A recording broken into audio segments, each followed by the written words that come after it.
就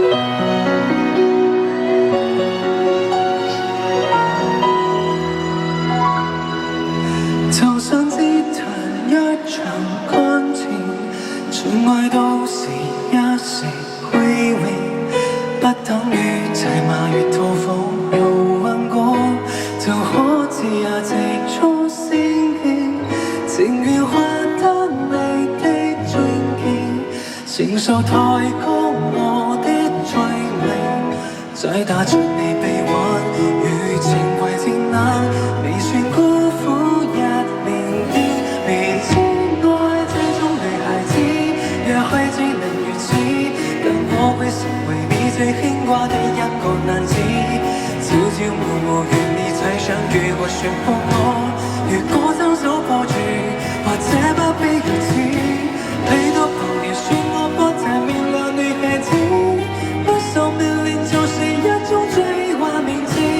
笑我這個毫無辦法分錯的野孩子，連沒有幸福都不介意。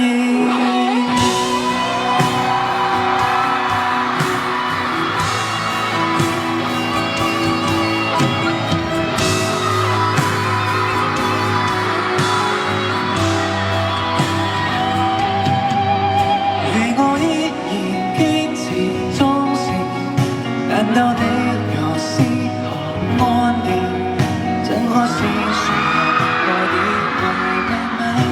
自己就自夢中甦醒，離床是否有啲失敬，還是更光利的劇情？必須有這結果才能為你我，願我於荒野自清，連知愛這種女孩子。只能如此，但我會成為你最牽掛的一個男子，朝朝暮暮願你猜想如何說服我，如果親手抱住或者不必如此，你都憑謠說我不太漂亮女孩子，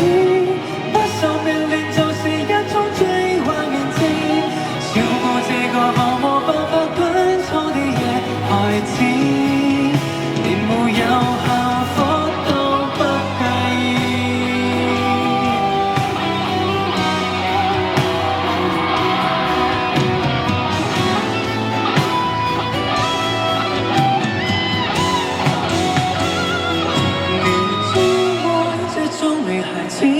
也許只能如此，